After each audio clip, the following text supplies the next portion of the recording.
Bismillahirrahmanirrahim. Assalamualaikum warahmatullahi wabarakatuh. Alhamdulillahirabbil alamin wassalatu wassalamu ala asyrofil anbiya'i wal mursalin sayyidina Muhammad wa ala alihi washabbihi ajma'in. Bismillah sadri wa sirri amri wa lulubatan lisani yafqahu qawli. Teman-teman mahasantri Pondok Pesantren Nur Ciganjur yang saya cintai dan santri online dimanapun berada yang saya hormati. Alhamdulillah malam ini kita kembali mempelajari kitab Ad-Durrat wa Tajdid karya Profesor Dr. Hasan Hanafi. Di pertemuan kali ini kita membahas halaman 50 poin 2 ya, At-Tanmiyah Hiddut Takhalluf. Semoga nanti juga sampai poin ketiga, teman agak panjang poin ketiga, mungkin separuhnya minimal ya kalau memungkinkan. Sebelum sama-sama kita membaca surah Al-Fatihah, kita hadiahkan kepada pengarang kitab ini yaitu Profesor Dr. Hasan Hanafi, juga untuk pendiri Pondok Pesantren Nur Ciganjur Kiai Haji Abdul Rahman Wahid, juga untuk guru-guru kita, orang tua kita masing-masing, dan pengarang kitab yang kita baca. Semoga ilmu kita bermanfaat dan kehidupan kita diberkahi oleh Allah Subhanahu wa taala. Ala diniyah wa ala kulli niyatin sholihah wa ila hadrati Nabi Muhammad sallallahu alaihi wasallam. Al-Fatihah. A'udzu billahi minasyaitonir rajim. Bismillahirrahmanirrahim. Alhamdulillahirabbil alamin arrahmanir rahim maliki yaumiddin. Iyyaka na'budu wa iyyaka nasta'in. Ihdinas siratal mustaqim. Shiratal ladzina an'amta 'alaihim ghairil maghdubi 'alaihim waladdallin. Amin ya rabbal alamin. Bismillahirrahmanirrahim. Qala al-mu'allif rahimahullah ta'ala wa nafa'ana bi ulumi bid-dharaini amin ya rabbal alamin. At-tanmiyatu hiddut takhalluf. Pembangunan itu lawan dari keterbelakangan. Wahia maqsatul asri as-tsaniyah. Keterbelakangan itu adalah tragedi masa kini yang kedua. Wa takhallufu, keterbelakangan itu yasmalu al-ju'a, mencakup kelaparan, wa su'at taghdiyati, dan malnutrisi, makanan yang buruk, wal faqra, dan kefakiran, wal maradha, dan penyakit, wal ummiyata, dan buta huruf, wal jahla, dan kebodohan, wa adama istighlalit tarwatit tabi'iyati, dan tidak bisa memanfaatkan kekayaan natural dengan baik, wa ghiyabat tahtiti tawilil mada, dan ketiadaan perencanaan jangka panjang, wa du'fa al-mu'assasat, dan lemahnya institusi. Yang dibahas kali ini adalah kebutuhan kedua negara-negara berkembang, yaitu apa? Kemajuan. Kenapa perlu kemajuan? Karena negara berkembang mengalami takhalluf, keterbelakangan. Keterbelakangan di sini mencakup adanya orang yang kelaparan. Atau Indonesia masih ada orang kelaparan ya? Santri nggak lapar-lapar amat kan? Walaupun lapar sengaja kan?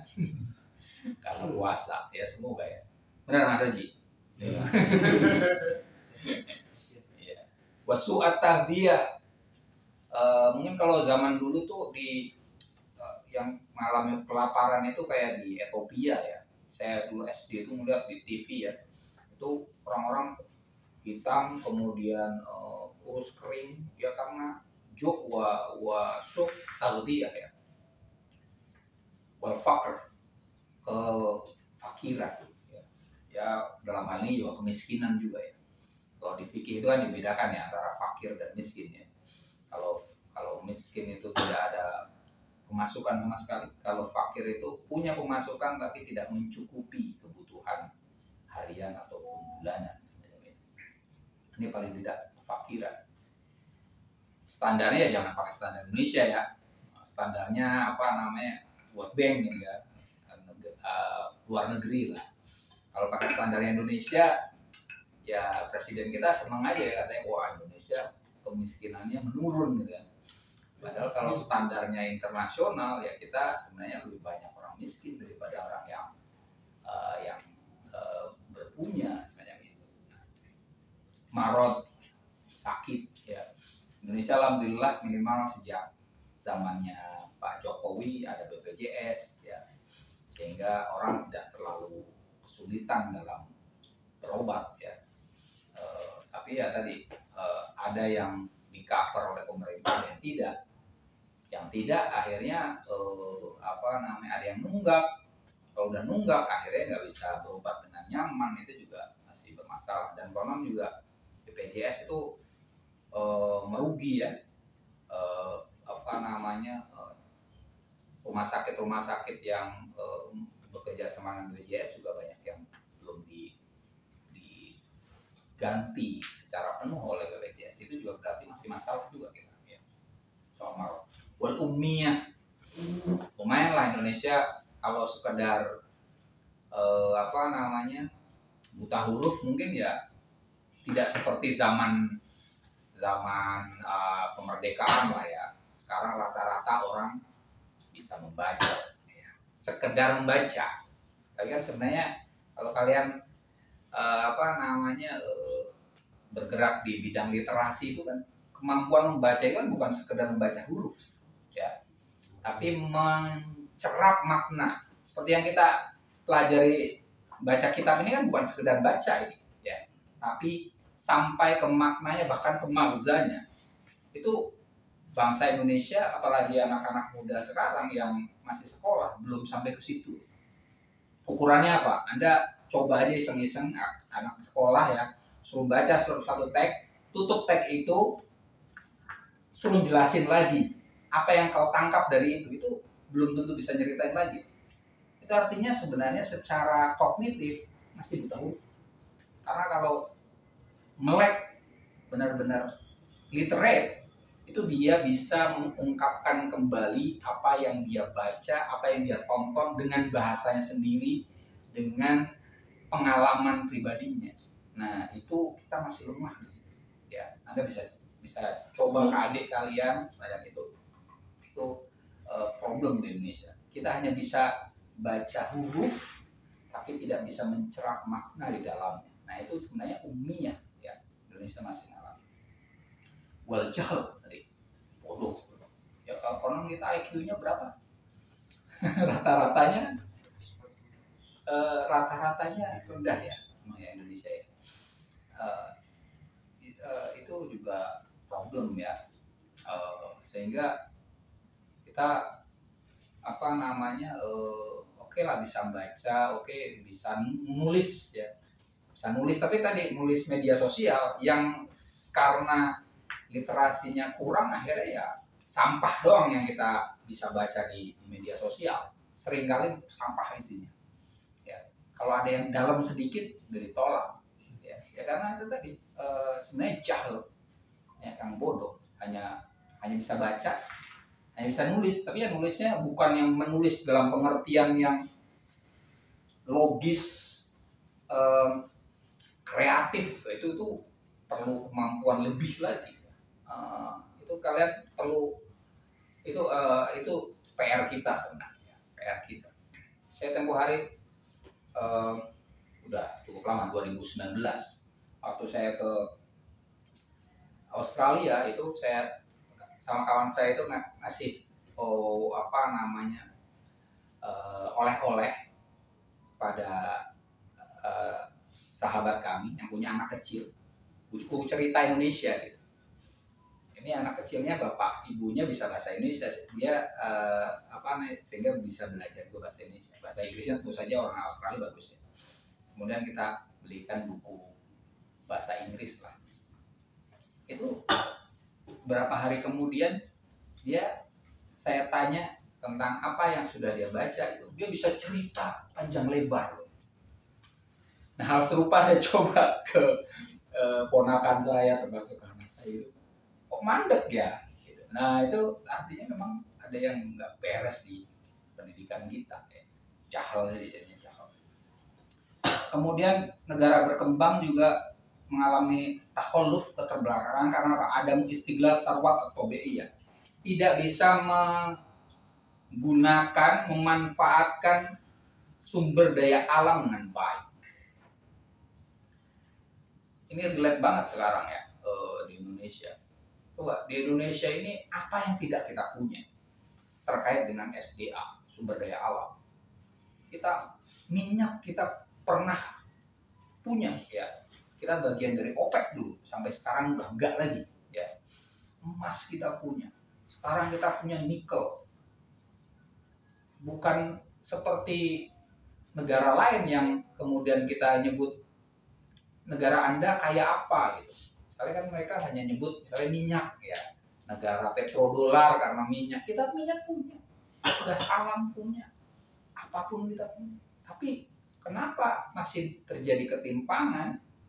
Kenapa yang kaya hanya sekian persen di bangsa Indonesia, sementara the rest-nya itu taruhlah cuma 5% mungkin banyak-banyaknya yang bisa menikmati kekayaan sumber daya alam kita dengan sempurna, sementara 95%-nya tidak.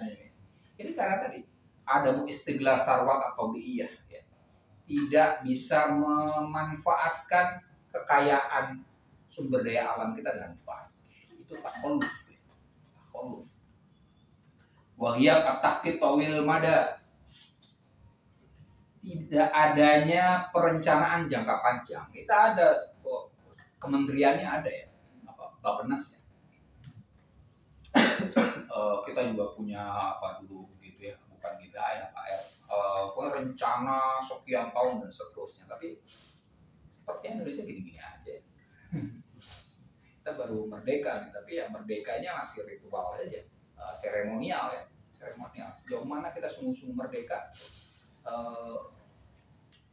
Kemerdekaan berpendapat sekalipun itu sebenarnya kita masih sekedar justru orang ngomong sembarangan itu bisa nyantai, tapi ngomong tentang kebenaran itu bermasalah di Indonesia yang saya rasakan sebenarnya. Jadi ini dia butakhtit tawil mada, kita sejauh mana perencanaan itu dibuat dan sejauh mana yang telah dibuat itu kemudian dijalankan dengan baik, itu kita masih ngambang. Contoh paling sederhana IKN aja lah, ya. Kita sudah mendirikan, merencanakan, tapi sekarang kita walau nih. Tahun lalu diandaikan Agustus tahun lalu, ya, 2024 itu adalah terakhir kalinya kita merayakan Agustusan di Istana Negara Indonesia di Jakarta. Diandaikan tahun ini 2025 itu sudah ada di IKN, ternyata enggak. Itu artinya tahtitul madanya itu belum dapat, itu masalah. Untuk full muassasat, institusi negara berkembang termasuk Indonesia itu masih lemah. Sekuat apa misalnya sekarang yang berusaha kita membuat Danantara sedemikian kuat kalau di Indonesia, ya, holding company menggabungkan semua BUMN. Tapi kemarin ternyata proyek pertama yang akan dijalankan oleh Danantara adalah membuat kampus baru yang bekerja sama dengan Harvard, Stanford, dan Tsinghua. Buat kampus baru agar investasi kita jalan. Ini kan kampus butuh waktu lagi. Kenapa tidak jalan langsung, kemudian nih investasi dijalankan dengan sebaik mungkin? Nah itu full muassasah. Kita punya banyak kementerian, tapi kita wallahu alam kinerjanya seperti apa? Itu problem di negara berkembang. Makanya kita masih mutakhallif dan membutuhkan apa? Tanmiyah, perkembangan. At-takhallufu yasmalu at-takhallufal madi wal ma'nawi. Keterbelakangan itu mencakup keterbelakangan material dan non material. Alasawa, secara sama, ya. Al-ma'nawiyu, keterbelakangan non material, mithlu Siyada al-usturo, seperti supremasi mitologi. Mitos itu masih kuat. Itu artinya kita terbelakang secara maknawi, secara non material. Wal khurafah, supremasi khurafat, sama aja lah, mitologi khurafat itu temannya. Wan fi'al, insting emosional, yang lebih dominan adalah insting emosi, bukan rasionalitas. Wa ibadatus syas, pengagungan tokoh. Sehingga kalau kemudian ada tokoh yang dikritik, uang bela, pengampunan banyak. Karena itu ada glorifikasi dan juga ya personifikasi gagasan yang kemudian kita menjadi seperti orang yang menyembah pada tokoh tertentu. Wan nifaq, kemunafikan. Wa tamalluk, penjilat. Wa zulfa, nepotisme. Wal khauf, penuh ketakutan.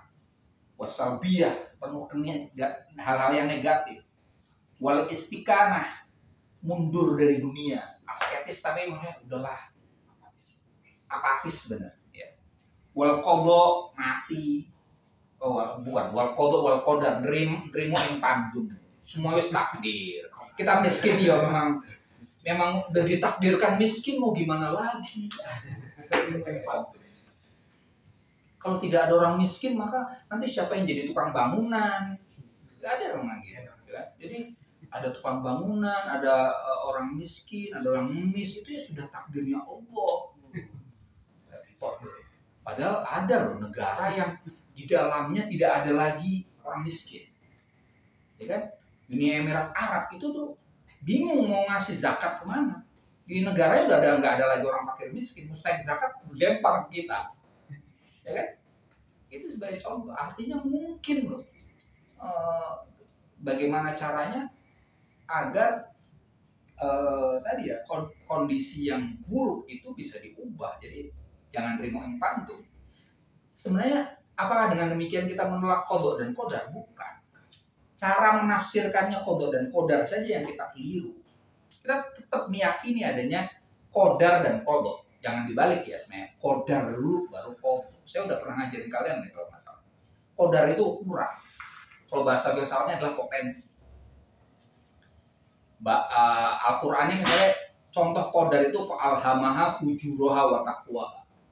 Kita dikasih potensi kadar dalam diri kita untuk jadi baik dan buruk. Ya. Qad aflaha man zakkaha wa qad khaba man dassaha.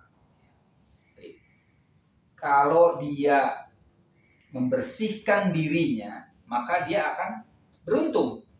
Beruntung itu qadha. Ya, aflaha, falah itu adalah qadha. Kadarnya adalah tadi baik berarti. Kebaikan itu bisa falah. Tapi harus apa? Zakah. Harus ada upaya. Gitu. Kemudian waqad khaba man dassaha. Khoba, merugi, itu adalah qadha. Tapi qadha itu terjadi gara-gara apa? Potensi yang buruk tadi itu dikuatkan oleh dasah, upaya untuk mengotori diri. Ini ada 3 hal nih qadha dan qadar itu. Ada 3 hal. Ya. Ini qadar. Ini adalah potensi. Kemudian kalau bahasanya Asy'ari ini kasab lah, atau ikhtiar lah, ikhtiar, upaya, pilihan. Ini baru qadha. Qadha itu adalah aktualisasi. Di sini ada baik buruk, fa'alhama fujur, ya kan? Baik, buruk, ya kan? Di sini nanti ada 2. Sini ada 2. Tadi kan bisa falah, beruntung, atau merugi, ya kan? Merugi, ya kan? Nah di sini adalah apakah membersihkan diri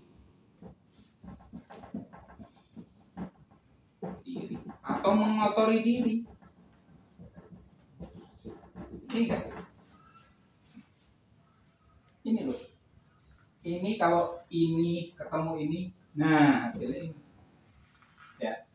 Potensi baik kemudian diikuti dengan upaya untuk membersihkan diri, maka hasilnya adalah falah, untung. Kalau potensi buruk diikuti tindakan mengotori diri, maka hasilnya adalah rugi. Itu.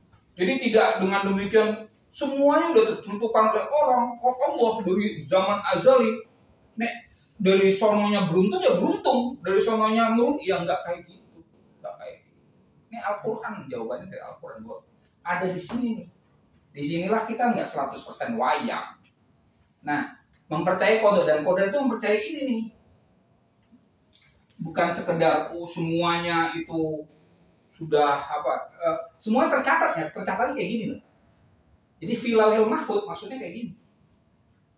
Nah, ini sebenarnya bisa mengakibatkan kita menjadi ilmuwan. Dengan cara apa? Kita mencari potensi-potensi di alam semesta. Dan aktualisasinya seperti apa? Misalnya ya, air. Ini kodarnya apa saja? Ya kan? Dia potensinya bisa jadi apa? Bisa membeku, bisa mencair, bisa menjadi uap dan seterusnya, ya kan? Nanti kemudian diaktualisasi biar menjadi uap, gimana caranya? Oh, dia harus dimasak, misalnya gitu ya, dibakar, akhirnya kemudian menguap. Uap ini nanti lihat lagi sebagai kodar. Dengan uap ini nanti apa hasilnya? Oh, bisa menggerakkan turbin, akhirnya muncul mesin uap. Jadi James Watt ketika menemukan mesin uap itu sebenarnya mempelajari kodok dan kodar, gitu loh. Ini loh, kodok dan kodar yang ilmiah seharusnya kayak gitu. Jadi kita percaya pada kodok dan kodar, tapi secara ilmiah bahwa ada catatan di alam semesta ini dan sebagian ada yang tercatat. Ini contohnya tentang baik dan buruk ada tercatat di dalam Al-Quran. Tapi kan ada juga ayat-ayat kauniyah ya. Tadi contohnya tentang air, tentang api, tentang udara, tentang apapun. Ya, itu kodok dan kodar yang seharusnya diyakini dan dicari. Nah, itu kemudian tadi kasab kita perlu lakukan. Nah, itu ya. Ini kalau hanya seperti yang kita jalani di Indonesia secara umum, nerimo ing pandum, ya taholuf. Gitu. Tapi kalau ini yang kita lakukan, maka kita nantami, kita akan berkembang, maju. Fantisabul bahis liturosil qadim, afiliasi peneliti pada tradisi lama, wa wa'yuhu bidaurihi kamufakirin toli'in, dan kesadaran peneliti itu tentang perannya sebagai pemikir perintis, yaj'aluhu yaro, menjadikannya memandang, annahu ya'isu fi marhalatin minan tatawuri hadoratihi, menjadikannya memandang bahwa dirinya hidup di fase perkembangan peradabannya. Yahkumu alaiha bitakhalluf, tapi dia menilai peradabannya dalam kondisi terbelakang. Wa huwa nafsuhu yu'ani minhu, dan peneliti tadi memperhatikan keterbelakangan peradabannya. Wa yufakiru fihi kamuskilah, dan dia memikirkan keterbelakangan itu sebagai persoalan. Bilidofah ira mauruthihil qadim, sebagai tambahan dari tradisi lamanya, masalah juga ya. Wa yajidu nafsahu fi mauqifi i'adati bina'il qadim, dan dia mendapatkan dirinya dalam posisi untuk merekonstruksi tradisi lama, amama qadiyatit takhalluf, di hadapan persoalan keterbelakangan, wahia qadiyatul asri ats-tsaniyati, dan itu adalah persoalan kontemporer yang kedua. Ini Hanafi ngomong tentang dirinya, ya.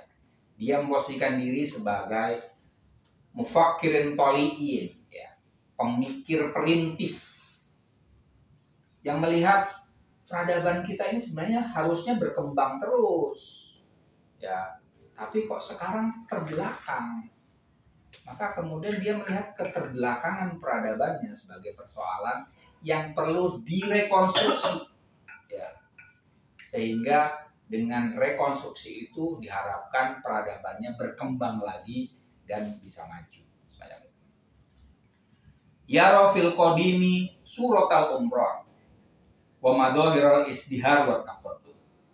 Peneliti tadi melihat pada tradisi lama bentuk-bentuk peradaban, wa madhahiral isdihar wa taqaddum, dan fenomena-fenomena kegemilangan dan kemajuan.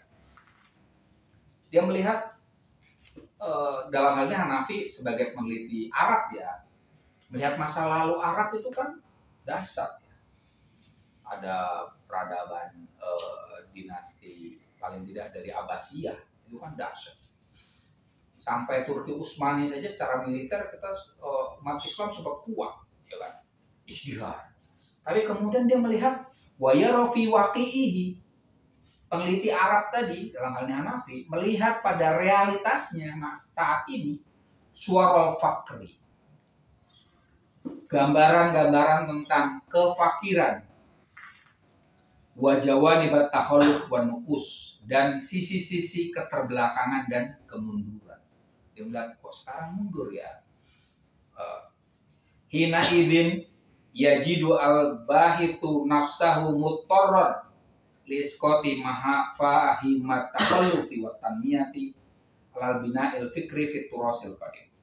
Saat itu peneliti tadi mendapatkan dirinya terpaksa untuk memproyeksikan atau mendeduksikan. Iskot itu artinya dua, bisa mendeduksikan, menurunkan, atau memproyeksikan, ya. Mendeduksikan saja di sini, menurunkan arti mendeduksikan. Mafahimat takhalluf wa tanmiyah alal bina'il fikri fit turasil qadim. Konsep-konsep kemunduran dan konsep-konsep kemajuan di struktur pemikiran tradisi lama. Dia melihat tradisi lama itu ada unsur kemajuan dan kemunduran, ya. Kayak tadi ngomong qadha dan qadar, itu pada titik tertentu bisa maju, tapi juga dengan konsep yang sama bisa mundur. Maka apa yang perlu dilakukan? I'adatul bina, direkonstruksi. Wala yastati'ul bahithu illa ayyaf ala dzalika. Seorang peneliti tidak bisa melakukan kecuali itu saat ini, ya. Mendeduksikan kemunduran atau kemajuan dari perkembangan, ya, tangnya itu perkembangan dari tradisi lama. Wa illa, kalau tidak, lakana ta'iron fil hawa, maka peneliti itu menjadi seperti burung yang terbang di angkasa. Yahutu bijanahaihi ala ayati syajaratin yusibuha, yang bertengger dengan dua sayapnya di pohon manapun yang ditemuinya.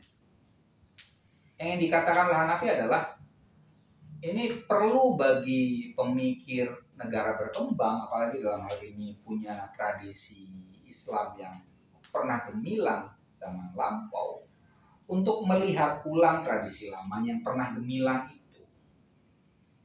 Kalau dia tidak memperhatikannya, maka dia ya seperti burung saja, terbang, tidak punya dasar, dan nantinya menclok di mana-mana. Tak punya dasar, dan akhirnya tidak jelas kemana juntrungan dia. Ini Hanafi ingin mengatakan bahwa kita perlu tetap memperhatikan tradisi. Salah satu tradisi kita, walaupun tradisi Arab itu kan sebenarnya tradisi luar juga, ya, kalau mungkin Indonesia, ya, itu perlu diperhatikan juga, karena kalau tidak, ya, kita akan tercerabut dari akar kita. Mungkin hal yang terlupakan juga adalah kalau kalian orang Jawa ya tradisi Jawa, tradisi Sunda, ya tradisi Madura, Sumatera dan seterusnya itu juga perlu diperhatikan karena di dalamnya itu ada mafahim takhalluf wa tanmiyah, ada unsur-unsur yang menjadikan kita terbelakang atau menjadikan kita bisa tumbuh dan berkembang banyak itu. Supaya apa? Ya kita tidak lepas tanpa dasar. Qadiyatut tanmiyah tufridu nafsa alal bahis. Persoalan perkembangan tadi itu mendesak pada diri seorang peneliti. Wala yastati'u illa ahdaha fil i'tibar. Peneliti tadi tidak bisa kecuali memperhatikannya, mempertimbangkannya. Wa huwa bisodadi siyaghatihi al-fikriyah. Dia dalam proses untuk memformulasikannya secara pemikiran. Wa iqamati nadoriyatihi litatwiril waqi, dan mendirikan teori-teori dari dalamnya untuk mengembangkan realitas. Tradisi yang tadi ya, yang ada sisi plus minusnya itu mau tidak mau perlu diperhatikan. Ya. Ayyahuda minhul a'tibar. Ya. Bagaimana perhatian peneliti terhadap tradisi tersebut? Salah satunya adalah melakukan reformulasi. Ya. Jadi poin yang pertama adalah i'adatul bina. Ya. Satu tadi perlu disadari dulu bahwa tradisi itu ada plus minus, ya. Satu nih, ini adalah kesadaran dan identifikasi. Ini satu. Kedua, direkonstruksi. Tentu saja yang plus dong yang dipilih kan, yang takhalluf tadi, karena plus dan minusnya itu di dalam fenomena yang sama. Itu tadi kodok dan kodar itu di dalamnya ada minus, di dalamnya ada plus, ya kan? Jadi harus ada tuh. Nah kemudian apa? Dari sini nanti reformulasi,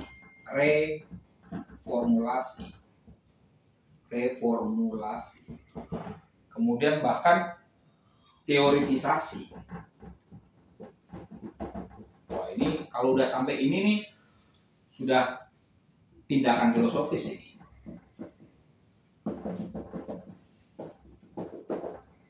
Ya, persoalannya kita sampai posisi satu aja belum sampai tuh. Kesadaran dan identifikasi bahwa di tradisi kita ada persoalan itu sebagian kita belum nyampe. Padahal tugasnya udah sampai ke sini nih. Reformulasi dan teoretisasi. Jadi Hanafi itu ngasih tahtitul wadifatul fikri ya, perencanaan apa yang perlu dilakukan dalam pemikiran panjang. Kita ngomong tentang ada yang negatif loh di tradisi, itu aja dianggapnya apa, masih liberal kali ya. Tadi misalnya ngomongnya itu kan repot jadinya. Problemnya di situ, banyak handicap gitu ya, ada mu'awwiqat, banyak halangan-halangan. Padahal kita perjalanan masih jauh. Nah, kalau kita belum sampai kesadaran dan mengidentifikasi adanya unsur-unsur plus minus di tradisi, ya kita nggak kemana-mana, di situ-situ aja. Ya, di situ-situ aja. Oke.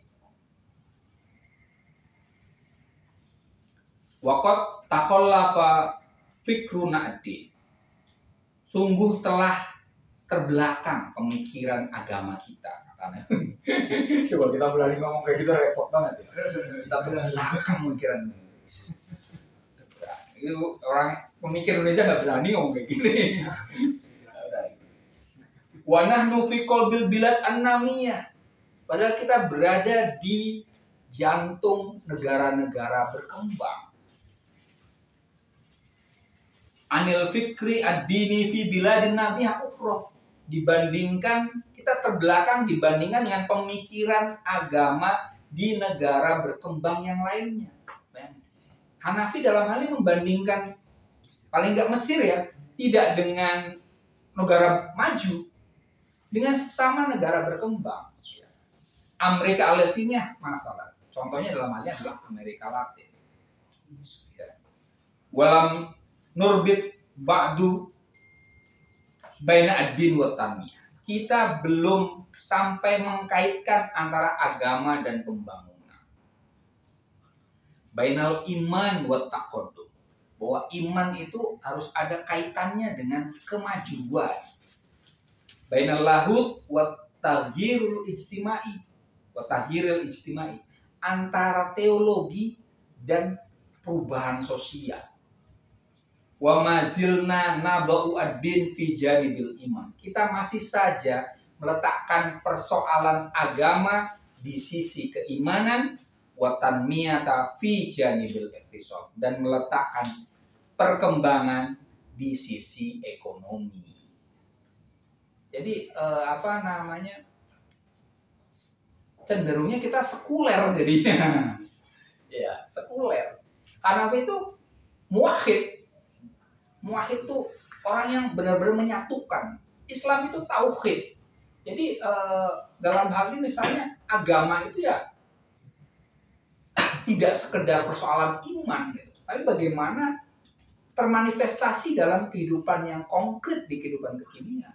Gitu. Bagaimana agama itu bisa mengatasi persoalan-persoalan konkret seperti tadi ummiyah, ya, buta huruf, buta literasi, kemiskinan, ketimpangan, gitu.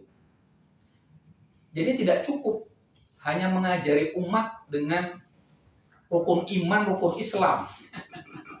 Ya. Jadi seolah-olah kalau sudah menjalankan rukun Islam itu selesai persoalannya. Kan kita yang diajarkan semacam itu. Padahal itu, mohon maaf, itu pembodohan.